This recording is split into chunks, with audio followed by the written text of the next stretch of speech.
I want to tell you a famous quote from Florentino Perez when he resigned the first time when he was president of Real Madrid in 2006.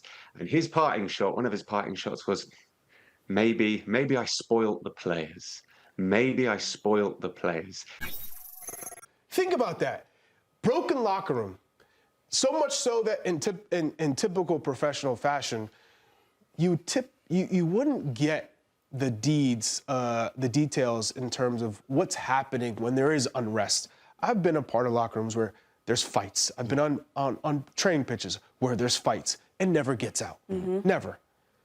It's gotten so bad internally that it's boiling out now into the media. So they are in shambles. By the way, now not only do you have the players in unrest, there's no proper leader. There's no coach who can guide these players in the right direction.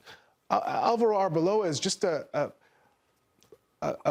figurehead. He's just he's a little placeholder. That's all he is. He's a placeholder until they find the right guy who can lead these players in the right direction. A coach who is in touch with emotions, who can get the most out of every single player. And right now, they don't have that. How good do you feel if you're Xabi Alonso right now, by the way?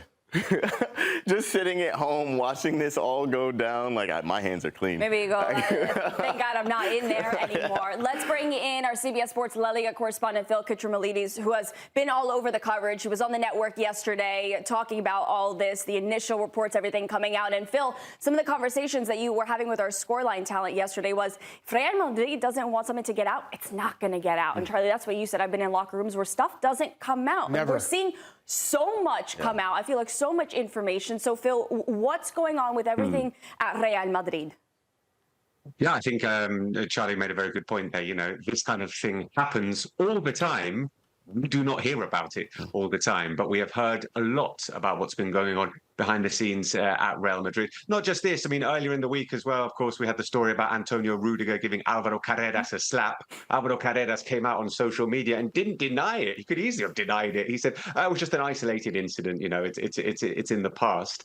Okay, that's not good. Then on Wednesday, we had Tchouaméni and Valverde coming close to blows, but not coming actually to blows during training. There's been a bit of ill will between those two players for a while now. One of them, Tchouaméni, was, shall we say, more in the Xabi Alonso camp, and Valverde, shall we say, was very much not in the Xabi Alonso camp. So there was a little bit of ill will there. And then on Thursday, they tried to sort it out again. Tchouaméni, reportedly, this is what I've been told, tried to shake his hand with Valverde. Valverde's not having any of it. Valverde starts going hard in on him in training. Valverde accuses Tchouaméni of leaking the story to the press from what happened the previous day. Tchouaméni says, well, no, I didn't do that. He goes hard in on him on training.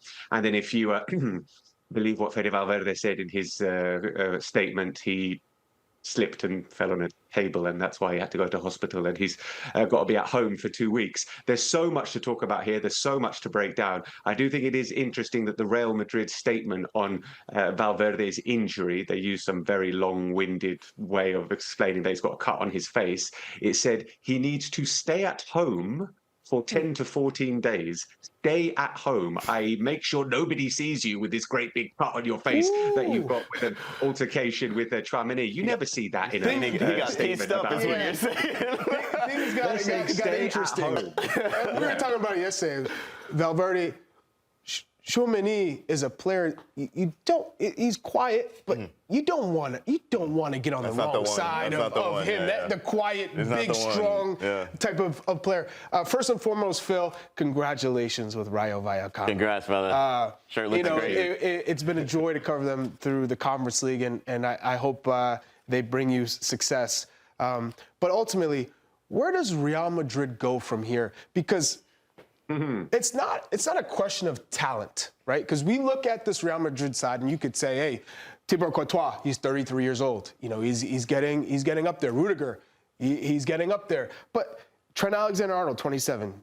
Dean Housen, 21. Militao, 28. Carreras, 23. Thiago Petarch, 18. Jude, 22. Arda Güler, 21. Not an aging squad. They have youth. So it's literally a coach that can come in and put the right pieces to the puzzle, but one that is respected. So for you, who is that guy? Who should Real Madrid? Because for me, Mourinho's not that guy. Because Mourinho, in understanding the way he approached the whole Benfica fiasco, probably isn't going to lend itself to being the right manager for a lot of these guys in the locker room. Yeah, I mean, that and a number of other reasons as well. It's funny that Real Madrid would look at this absolute catastrophe of a situation and think, I know what we need. Let's put Mourinho into this locker room. Let's see how.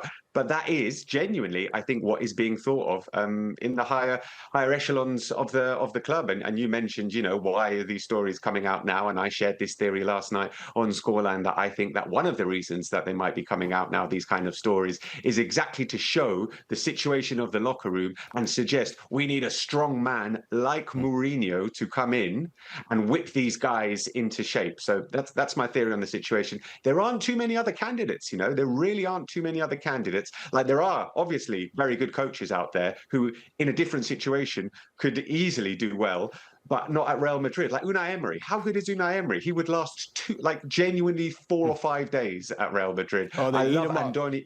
They would listen to anything that he said. Yeah. He's so intense as well. They'd just like, leave me alone. This guy's too annoying. Andoni Iraola is a tremendous coach. What has he been able to do? I would love to see him at Real Madrid, but that's not going to happen. I think it's going to be Mourinho. I genuinely think it's going to be Mourinho. And, I've got this theory about why these stories are coming out that just makes me believe it a little bit more as well. I don't think it's the right thing. I think it's going to be absolutely blockbuster, box office for us to watch on. But yeah, I mean, I'm not sure there are too many other candidates, certainly in the president's mind. Yeah, Phil, how can Real Madrid continue along this track? With the players kind of leading the fray, it seems as if there aren't many managers at all that can handle a locker room like that, and the list is getting smaller and smaller. Yeah. Does Real Madrid have to change their entire philosophy to move forward as a club, or tweak it at least?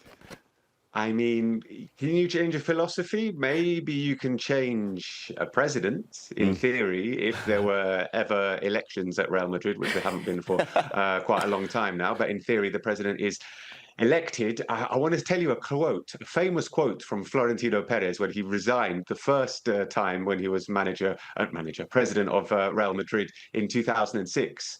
And his parting shot, one of his parting shots was, maybe I spoilt the players. Maybe I spoilt the players. Here we are 20 years later with a lot of people suggesting that the players have been given far too much power by the guy at the top who has backed them over the manager time and time again. Florentino Perez is a profoundly successful manager. We have seen enormous success under him. Manager, I keep saying that, president. It's a Freudian slip, maybe. He's not the manager, although maybe he thinks he could do a good job. Yeah, Freudian slip. But he's been very, very successful, but with a certain kind coach at the helm. When we have seen other types of coaches come in, Lopetegui, Benitez, Xabi Alonso, they have not succeeded, and he has not backed them. The caveat being Lopetegui left and Benitez left, and they had great success. It hasn't worked with Xabi Alonso. So it all goes to the top here. It's run as a very presidential club. It all comes down to Florentino Perez. A lot of this mess is his doing, how the players have been handled, how the club's been handled, the decisions that have been made. And I am watching on, intrigued to see what his next decision is, because it feels like it's a massive call what comes next for Real Madrid. So, Phil, the biggest question here then is Barcelona able to take advantage of the storm that is going on in Real Madrid and get the job done and win La Liga this weekend in a Clásico? I mean, they just have to draw. This is Barcelona who have won every single home game this season in La Liga. They're the only team with a 100% record. I mean, everything points to Barcelona comfortably overcoming Real Madrid, and not just comfortably, but actually they could go out there and rack up another historic win against Real Madrid. It would be very Madrid to go there and somehow pull off a 2-0 win in the most unexpected fashion possible. Obviously, there's no Lamine Yamal, but I think we're going to see Rafinha from the bench for about 30-40 minutes, maybe in the second half. There is a lot of quality in that Barcelona side. I think it should be a pretty comfortable win for Barcelona on Sunday, but who knows? The Real Madrid side, we know that they have good individual players. if they decide to play, and we think Tchouaméni is going to play, by the way. Valverde is not playing. Tin of Real Madrid isn't playing because he hurt himself having an argument with a teammate. But Tchouaméni, we think, is going to play. I don't know. I think it's going to be a comfortable Barca win, isn't it? A Clásico is always a match to look forward to, but we can say that's especially true this weekend because Barcelona has a chance to win the league with a win or a draw against Real Madrid. This is the first time since 1932 that a Clásico could decide the La Liga title. And Barca, they have a 99% chance of winning La Liga from their current position right now. So let's dive into this Barcelona side first. Aaron, Hansi Flick leading Barcelona now in his second year to truly, can we say an era of dominance, you think, for Barcelona? You might be able to start to say that, especially if you look at the dysfunction on the other side of this graphic. Barcelona look like they're building something. They look like year over year it's building blocks, and Hansi Flick's style is just perfectly suited to Barcelona. It's perfectly suited to their aesthetic, to their history. I think that he is the man for them leading into the future, and I think that they are building something special under him.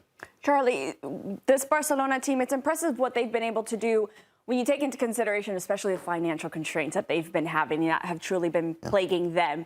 I mean, once that stuff starts to clear out, how much further can this Barcelona side really go? Yeah, but what does it take for that to clear out? To win Champions League, right? Yeah. So for me, in terms of dominance, it's one thing to win La Liga, but for both Real Madrid and Barcelona, La Liga is not enough. Yeah. You need to win Champions League. That's where you get the most money. And Real Madrid have won the Champions League 2 times in the last 5 years. I look at Barcelona, I said, okay, La Liga is one thing. I mean, Xavi came in and won La Liga. That meant nothing for them in terms of what this club is trying to achieve. They need to win Champions League, and Hansi Flick has yet to deliver. By the way, losing to Atletico Madrid in this season's Champions League, not the best vote of confidence. I think that they are building something special, but they have to go to the next level. Like, that's what you're saying, is that they haven't hit that next level yet. And right now, with the financial constraints that they were under and how they're starting to move into the future, I don't think it's going to take more than 2 or 3 pieces to really get to that next level. Because when you look at this current squad, they're not far off. Lost my notes there. They're really not far off it. But what the financial constraints has pushed Barcelona into is looking at La Masia, and every time Barcelona looks back at La Masia, they get better. And it's a really wild thing that, like, oh, they have no money. What are they going to do? Okay, they'll just push out a Lamine Yamal just really quickly. They'll just churn one of those out. Every single time it feels like they're in dire straits to just look back to La Masia and pull out a gem, and they're going to be all right. But when they compare that with actually being able to step outside and buy a big-time player to slide into the back, a big-time player to maybe slide into midfield, that's when Barcelona really gets to be their greatest, when they pair La Masia with players from outside and build that beautiful kind of symbiote. It's incredible. You're saying 2 or 3 more pieces. Do you think maybe, Charlie, 2 or 3 more years as the young pieces that they have now, like Lamine Yamal and the other La Masia kids, start getting more experience and truly make Barcelona their own? Do you think maybe that's what's the next level for them to finally win Champions League, to get past the Atletico Madrid in Champions League? I don't think Hansi Flick will be there if they don't win the Champions League soon. So I don't think they'll have What's soon? 2 to 3 years. Maybe next year, if they don't win Champions League or they get to a final, Barcelona will move on. Again, they are aging in some areas, like Lewandowski. I don't see him being there. What do they do with Lamine Yamal? Do they keep him on the right? Do they move him central? I think there are a number of questions. And by the way, this high line, this aggressive way of playing, the style of playing, and sticking to that from the first minute to the 90th minute, sometimes for me they lack balance. So it'll be interesting to see in what direction they go with Hansi Flick after next season. For all the issues that we're talking about with Barcelona, they're doing a hell of a lot better right now than Real Madrid, who from the start of the season to now, it's just been an increased amount of drama.